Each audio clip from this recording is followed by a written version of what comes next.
We curate spices for people. So we help you check which one is this, we mix, we text till we get the exact spice quality that you want. So somebody came and asked us to use a particular product of hers to curate a spice of ours. We did it, she sent it to her customers and they loved it. She came back, oh, my customers are asking the ingredients we use in this thing. I said, no, it's not done.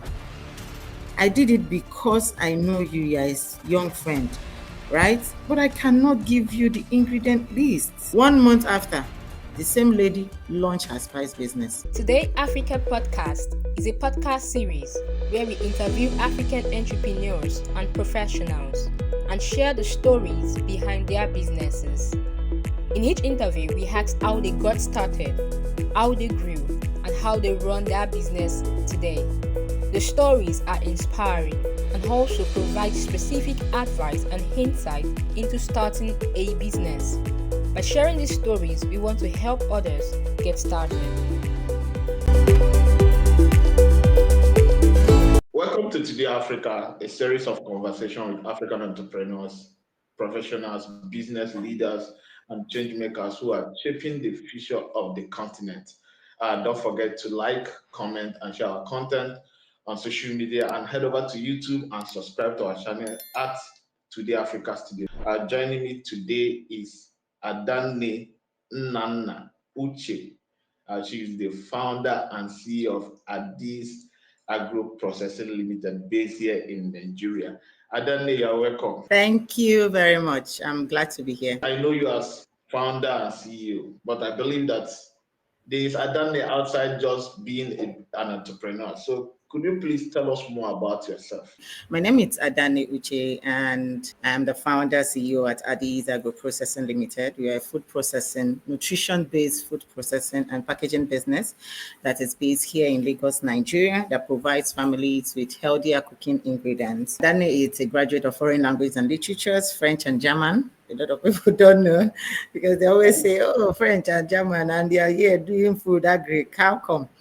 And I'm a graduate of foreign language and literature from the University of Port Harcourt. I'm married. I have 4 children, 2 girls, 2 boys, and I'm from Abia State. So I'm happy to be here. Yeah. You launched your business from your kitchen after two-fed business. So could you tell us about this two-fed business and what kept you going? Actually, there are 3 3 failed businesses, not actually 2. Yeah. So the first one started when I had my first child in 2012. So I was just at home. Normally, I call myself a restless person. I always want to do something. I always want to help. So when I was in my maternity leave, I was just thinking, I just had this baby. I watch, even growing up, we always watch foreign movies. We never watch Nigerian movies anyway. So I used to see how the children's rooms are decorated, before the child comes, the way the parents are always very enthusiastic, very particular about, decorating their children's room. I said, okay, I had some money. So why not I try it? I don't know business. I've never done any business before. So with my savings, I ordered for, all the children decorating things. I took pictures. I started posting it. Then people started calling. I said, wow, the first customer that I had is even a foreigner. Then in Ikoyi, we used to live on the mainland. And I went decorated child's room. I haven't done it before, so it was an experiment for me. So while doing it, I started, learning and all that. So in the children's decoration, I now started event planning for children. Then there was nothing like that. There was nothing like event planning for children. There are only two people in Shrewsbury, Mr. Tijan and Rocky. They were also 2 people. So I latched onto Mr. Tijan to teach me actually. So he taught me. He even gave me some of the gigs, some of the decoration parties that I planned then. He helped me buy some of the machines. It was good. It was a good business because at least money was coming. I employed people. These were just rough things that I did. There wasn't a strategy, there wasn't any document, just a passion that I had. And I said, okay, let me just move into it. But it failed. So I had to sell off all the things at the time. Why did it fail? It failed because there a lot of people now started coming into the business, a lot of new things now coming into the business. I spent a lot of money, ordered most of the things from China, from US.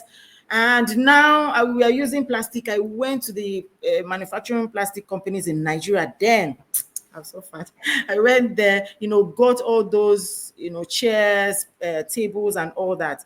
And few years down the line, people who started entering into the business started reinventing. So you see the acrylic chairs that they use now, they started doing. And now I was not thinking, when people now say, okay, plant party, and they say they want acrylic chairs. And I'm not saying, "Hey, what am I going to now do with this plastic one? Nobody is even buying it." Do you know, I ended up donating the chairs, the tables to churches, to motherless babies. So that business, I wasn't able to cope with the new entrants and the new technology things that were coming in. Then so I always merge the events planning and the children's decoration too, because they are almost focusing children. Then the second one, when I had my second child, I was still home. I had complications actually with my pregnancy. So I resigned as a manager at an engineering company. So I was like, Adanne, now you are back at home. What are you now going to do? The money that I saved up. I said, okay. I had this relationship with the people at 7 Up, the head office. So I'm like, okay, what can I do? So I started making fruits. So in the morning, I didn't have nanny then. My two girls, take them to school, come back, package the very neatly packaged foods, take it to the offices and sell. I sell out each time, But that one, I just felt this is not sustainable. I don't see myself doing this thing. So that business one. The third one was beddings. I started doing beddings. I had a shop in Oshodi. I had shop in Lagos Island. Then when I had my third child and we moved from Surulere to the island, I didn't see myself going that way. So I had to close that shop. I had to close the business. Even the bed sheet, I dashed to. If you are close to me at that time, you will just take the beddings and everything. So, but looking back, I didn't see myself doing those things, even though they made money. But I'll keep telling people there's a difference between a business person and an entrepreneur. I didn't see that was just business because I was selling and making money. It was good though, but I didn't see a path on that route. So um, then I started at this. So it was just trial and error for my passion. Then I started at this in 2016, 2017. I tried in 2016. Okay, let me see. Then 2017, I figured, okay, this is what I want to do. Then this is from that time till now. I've come to stay. During all these businesses that failed and starting at this, what kept you going? Funny, I'm the only one that has business acumen in my house, like dog get business. My brothers even now started, just started recently. When I told them, I don't even see why people cannot be business. They say you don't want to do business, but they saw the need to be in business. That's number one. Number two is when we moved from the mainland to the island, I was just thinking, there was a lot of traffic. How do these people cope? You go out in the morning, very early in the morning, you come back late in the night. How do they manage? And I'm a very inquisitive person. And growing up, my mom never liked going to the market. As young as we were, my mom will get the person in the market, just pack, this is what I want. The person brings it for her as way back, right? So I'm like, okay, I can do this. I like going to the market too, because I like pricing things. So I like going so, and I said, okay, let me try. You know how when you want to when you want to start a new business, they always tell you to start with family, friends, and fools. It's actually good. It's actually the best thing. So I felt like my friends. I said, okay, and at that time, all our friends, my husband and I, they've moved to the island. Like, okay, can I start shopping for you guys and you pay me a stipend? They said, okay, sure. So I started with 6 people. So I go to the market, shop for them. So I actually saw a need. And even till tomorrow, there still be the need. Somebody came yesterday to get some. He said, and then they told me to, I can process, I can do just mix spices that I want myself, but I don't have that time. You see what that time that she doesn't have, that's the need that we are create that we, that I saw. And that's what made me to say, okay, this is the right thing. It is a passion. I loved it. And this passion I can actually put in the work and it will pay me. It was this need that you saw that kind of sparked the idea that this was going to work. Yeah. It was the need. It was the need. And as I was shopping, I now found another need. That's why we are here today. So when I was shopping in this market, the My 12, the Onibo, I saw firsthand the heavy adult. You don't even want to even know what goes on in the market, typical market. So that's why I'm an advocate for, please, when you're going off the shop, even if you're not buying from me, read the ingredient list. Something that you might think that is adding to your health is actually taking away. And Africa is blessed. Why do I need, I don't know, sorry, foreign, you need to sell, but why do I need foreign? When the product, the raw materials are gotten from here, exported, processed, and brought back to me. Why do I have to do that? So, yeah, What are the trends shaping the food processing industry right now in Africa? it's healthy, nutrition. So, this started out in the wake of COVID. During the COVID, you know that the way ginger, turmeric, and garlic got attention. I don't think any food product has gotten attention. People now will just intentionally just get ginger, garlic, pound it and start chewing. But these things has been here and we did nothing. So the trend has been going on is healthy. People are now crazy about, oh, I want to slim well, I want to eat healthy, I want healthy. That's the trending thing now. Aside from people wanting to eat healthy, people also use it as a status base. Oh, I'm healthy. Oh, I eat healthy. I eat this one. Is this now a status? Then technology. There is nothing that you can do in today's world that technology will not help you do better. So in the food and processing technology, a lot of China is bombarding us with, even on a daily basis, I get emails. I don't even know how they got my contact. They send me all sorts of things. And, I believe is because of algorithms, whatever you search, I don't know how it gets to them. They now send it to you. So technology, nutrition has been a trend these days. People are paying attention to what they eat. Actually, people are paying more attention. So we have a choice with, do I want healthy or do I want cheap? How do you ensure your seasoning blend are truly preservative free in a hot environment? Spices have oil. They have a certain oil content in them. And the oil is what brings out the aroma in them. So for us, how we maintain the quality of our product is in our processing. So we pride ourselves. Our unique selling point is that we process from start to finish. That is, I don't know the other people. I don't know how they process. I don't even want to know because it's a competitive world.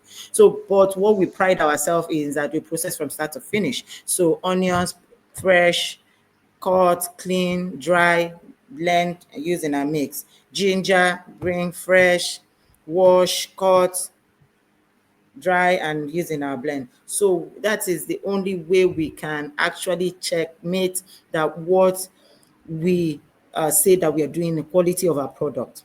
Also, we do not put preservative. Why? Preservatives in terms of the chemical preservative, because some of the raw materials, some of these spices are natural preservative.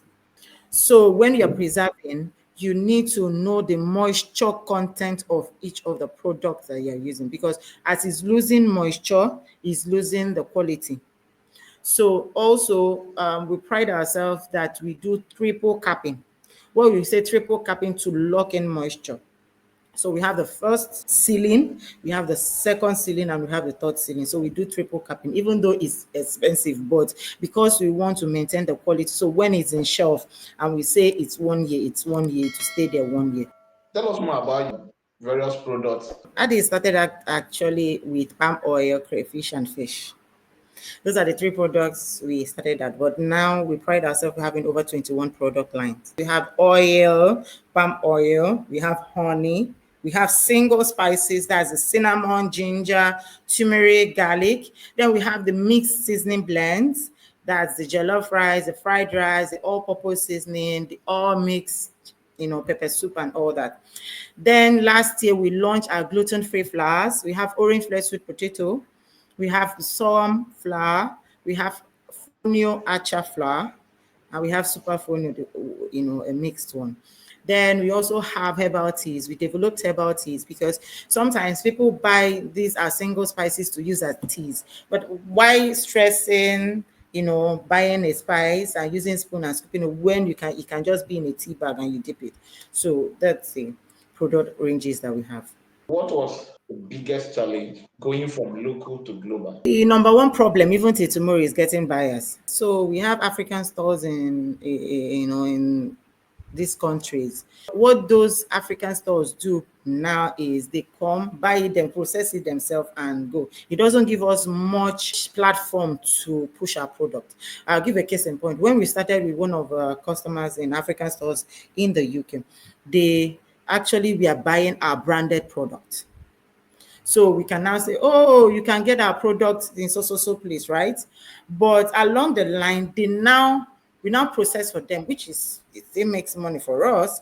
But we now do contract manufacturing where we manufacture in large quantity, they go brand themselves. So there's no much you come to a supermarket and you're only having one brand. It doesn't work that way. I keep telling even supermarkets, you need to have varieties of products so that you also give your customers a chance to choose. But when everything is just like I have a supermarket, I open a supermarket and everything in the supermarket is at this, it doesn't give people much. You are just boxing them. Another challenge that we had is most of the people, experienced people in exports, they don't like sharing. Everybody is hoarding. But I keep telling them the sky is too big. You fly, I fly. But they keep holding information, documentation, and all that. But thank God that almost all these things are being demystified. So it's just simple. You can actually get somebody, go to the port, you meet somebody, the person tells you what you need, right? Then also, just 2 weeks ago, I had a cousin of mine said, Adanne, you want me to die? You want to kill me? I said, what? How? She now like, the palm oil I'm buying in Canada, it is bad, it is stale. Please send me palm oil. So that's another challenge. So it's people now call their families to buy things and send to them or get them things instead of going to the store. If you have African store, you have a variety of other products people actually go and buy. If you buy, and the cost also. So if they are within cost, why wouldn't somebody walk into the supermarket and pick those things instead of calling me to, start sending those things? So these are some of the challenges, and we are getting there. We'll get it all right. Let's talk about how you got your first 100 customers for Addis Agro Processing Limited. So, how did you get them, and what strategies did you use to retain them? So, friends, communities. So when I was saying it, discussing with my children yesterday, they now said Instagram. Yeah, Instagram and Facebook help give me visibility, but they didn't give me as much sales as the communities that I belong to and friends, referrals. So that was how I got them. Referrals, friends, and community. How has customers' acceptance differed abroad with the one you have here in Nigeria? Way back, people always are prideful of, oh, I bought foreign. Yesterday, somebody was telling me a particular spice brand. He said, okay, no, it wasn't yesterday, on Saturday. He said, I don't buy their things because it is not fresh, it is not original. They've mixed it something. And to tell you, being foreign doesn't mean it has quality. So people are changing their lifestyle of, oh, it's foreign to focusing on Nigerian, local African brands. Honestly, people are patronizing local African brands, and you see those foreign brands are, I don't want to say that, no, but people, the acceptance now is more than what we had before, right? Because they know most of these things, raw materials, come from within, right? So they prefer to patronize, and we are getting there. So if it is in branding, that people that have gotten it right and all that. So yeah, there's been good acceptance with local made food products. whether food or any other thing. How did you finance your scaling from kitchen to factory to export? When I mentioned earlier that I started with palm oil, crayfish, and fish, and palm oil was the first one. I didn't have money at that time, and I met with my brother who lent me 30,000 naira using buying 3 gallons of palm oil, and I sold it and went on. So that was the first step. So like I said, family, friends, and foes, they trusted in me, they gave me money, and they've seen how this business have been growing and gaining traction. After that, I took a loan from CBN, nicer, CBN. That actually was the first one that pushed me out from my kitchen to factory. So I took a loan. Then immediately I took the loan in 2021. I got two grants back to back. Two within 2 days. So those were the two things that helped me, actually propel my business. Then the sales of the product and all that. But we've been um, we are being funded by grants, loans, and sale of the returns from the business. How do you manage cash flow in a tough economy like ours? It's tough, even till today. It's tough. It's been struggle. Like I had a meeting, an audit from a finance company yesterday. They wanted to come and see They wanted to come and see what we are doing, right? It's been tough because the interest rate out there, I always tell them it's going to kill a business, especially for agribusiness. They need to be actually flexible. So how we've maintained cash flow is in the various products that we have. So there are some products that are doing well, there are some products that are not doing well. So there are some of them that are seasonal, there are some of them that are not seasonal. But we'll be able to combine products and services. So we do contract manufacturing, we do white labeling. Those are the ways that we've been able to actually survive. You work with UN Women and Catalyst now, which is based on your role as a founder. So, what advice do you normally give to women who wants to build their brand? I've taught 3 classes on brand building, and I say to build your brand, it has to start with you first. As a small business, you don't have that luxury of employing an influencer or anything. So you need to build your brand, personal brand number one. So if I'm able to trust you, so what if you give me something or you propose a solution or you propose something, I'll be able to take it. First, build your personal brand. These days, people as small businesses, people you see people come, they dance, they do this one because of their brand. They're trying to gain, recognition. But there's also a way you carry that your brand. Everybody do not have the same personality, right? So know how protect your name. I always say my name is better than any other thing. I don't want to hear Adanne did this, Adanne did that, because I know myself. Please, my name. You can do any other thing to me, but you see my name. I try as much as possible to guard it with everything I have. Then, if you build your personal brand, it will be easier for you to now build your business brand. At the time when I started, it was me, I'm the brand, I'm the business brand, I'm the everything. But at the time, you try to separate your business with your brand. Let your business brand stand alone. Let your personal brand stand on its own. But they work together. At times they meet, but you know that Addis is Addis. Adanne is Adanne. There are things that I will do on my personal page. There are things I will do on myself, but there are things you will not see me doing on my business page. So be able to learn to separate that. What does gender responsive procurement mean in practice? And how will this policy affect your growth? Okay, so like I mentioned how people that know try as much as possible to hoard the information that they know. But thanks to technology, everything is there. I can actually kick and find it. I can actually ask somebody, even if you don't want to. I'll go there my legs and go and look for it. I've done 2 programs thanks to UN Women and UPS. So I went through a program where they actually taught us how to onboarded into the procurement network or sector, right? And they were saying that more than 90% of the people that do procurement are men. But thanks to them, they are trying to give us awareness, give us the tools through the UN Do Take Action. Now I have all the certifications that I need to actually bid for anything I want to. They helped us register on the platforms. I'm on the Lagos State platform. I'm on the UN platform. So I get information on any bid. So it's left for me to actually bid or not. So it's actually helped us. For us and as a business, and the other way around, I try as much as possible to ensure that people that we buy things from are more in percentage by women, because we need to empower each other. And I keep telling them, we see the area of competition, it's common. Yes, there's a healthy competition. We can be in the same business and we do healthy competition. But if you need something that I want, I will definitely call you. They know me. I will call you. I'll buy from you. Where I buy from, does it stop anything? It doesn't stop anything. So it has actually helped me personally to see that I can actually do it. All those, before it's just like a myth that men, they bid for big projects and all that. They don't have two heads now. It's your capacity.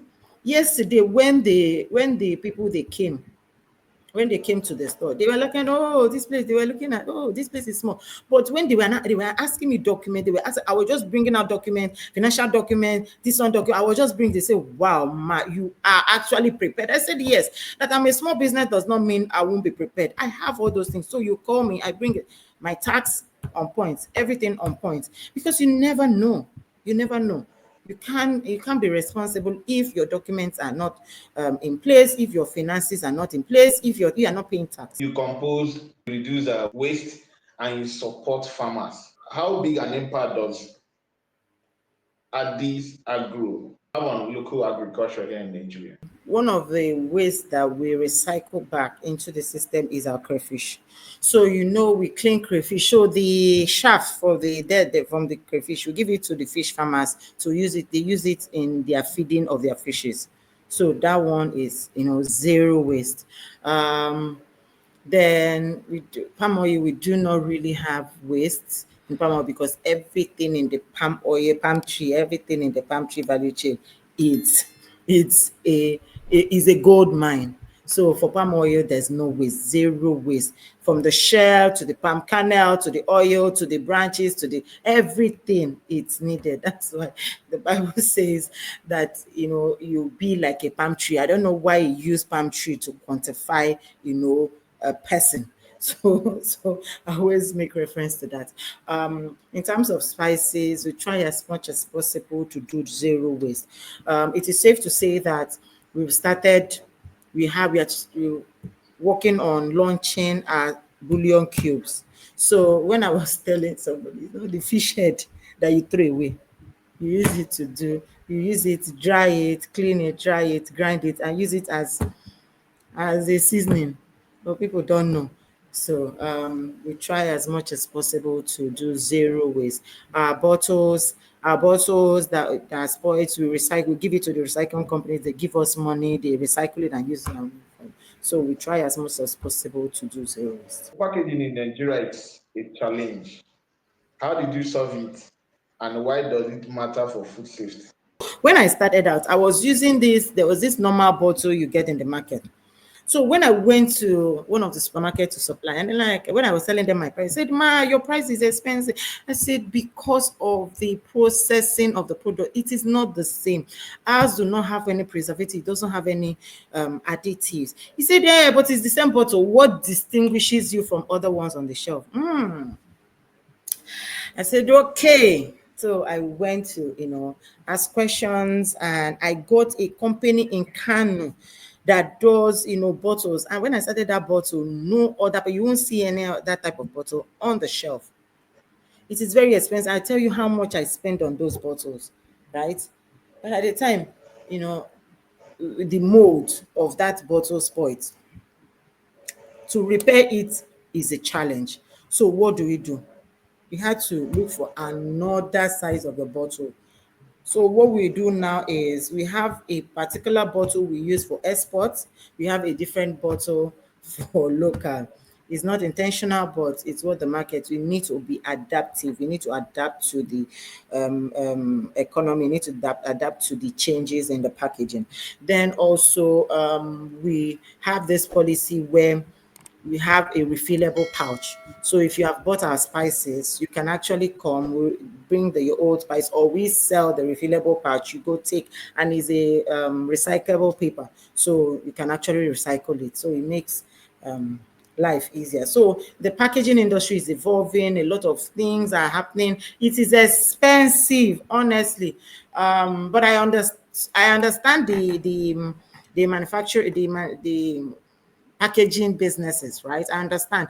For them to be profitable, they naturally need to do in large numbers, or else they won't be profitable. So you see them saying minimum order quantity 1,000 or 10, that's not 1,000, 10,000 or 30,000 or more.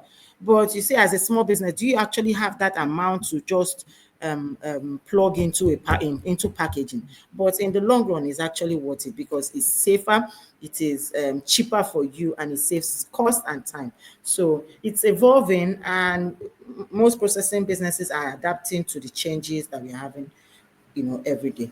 So how do you balance these two aspects to arrive at being profitable as a business? There are some of the products that we buy in bulk. So instead of buying so much, buying everything in bulk and we dump it and the money is there. So there are some of them that we buy as we need so that we can use money into something else. That's the only way that will solve the problem. So there's raw material, especially, okay, for example, if for the spices, there are some of them that are in season. If you are in season, we'll buy bulk raw materials, it won't spoil. But for packaging, if we don't have so much money, we'll buy as we produce. So it helps us channel money into something else. What was your first major investment? Is it machinery, packaging, or branding, and why? My first major investment was equipment. We bought a dehydrator, a small dehydrator, and it came as a grant. We won a grant, an equipment grant, and that was the game changer. Even that, how you have a particular article that you love so much, you keep wearing it. That's how that dehydrator has been for us. Even when the industrial dehydrator is not working or something, but that one, it works even with small generator. So it's really worked for me, and I'm thankful to the guarantor that gave us that money. It really made a difference in our business. Their competition in your industry, and everybody has their own recipe, the way they do their things. So is your recipe guided like the Coca-Cola, or could anyone just copy it? I will tell a story, a very beautiful story. We curate spices for people. So yeah, you curate spices. So we help you check which one is this. We mix, we text till we get the exact spice quality that you want. So somebody came and asked us to use a particular product of hers to curate a spice of ours. We did it. She sent it to her customers, and they loved it. She came back. Oh, my customers are asking the ingredients we use in this thing. I said, no, it's not done. I did it because I know you are a young friend, right? But I cannot give you the ingredient list. 1 month after, the same lady launched her spice business. So how do you make of it? So we are trying now to be very strict on signing an NDA. NDA as a business, for staff that come, you sign non-compete, you sign an NDA, right? That's the only way. I did a course. I just finished a course with the international intellectual property, and I learned a lot. Honestly, I learned a lot. So it's for spices. Spices is easy to copy. It's not easy to copy because you have to put the ingredients on the product. But now it comes down to quality. It comes down to measurement. Your measurement might not be definitely your measurement will not be my own, and it's guarded. It's guarded, right? We do what we call coding. So we have a HACCP certification. So if you're doing your HACCP certification, those are the things that So you code your product. So you come, the coding, the name of the code today will not be the name of the code tomorrow. So there's something that if even as a staff you will not know how to do it. So that's how we actually maintain our recipe. What's more powerful in Nigerian food business, perception or substance? Substance, substance. Because you can perceive that, oh, this brand is good, and you test it and the brand is not good. So it's about the substance, the quality, what you are using.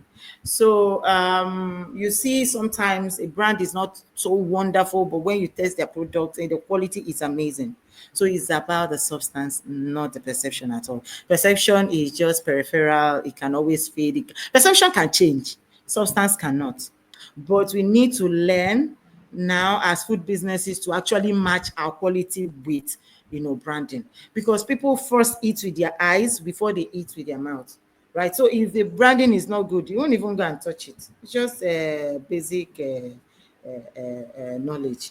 What we are doing is called, by Global Alliance to Improve Nutrition, it's called community of practice. So people in the nutrition business, we are all having learning, discussing on how to position our nutrition businesses right.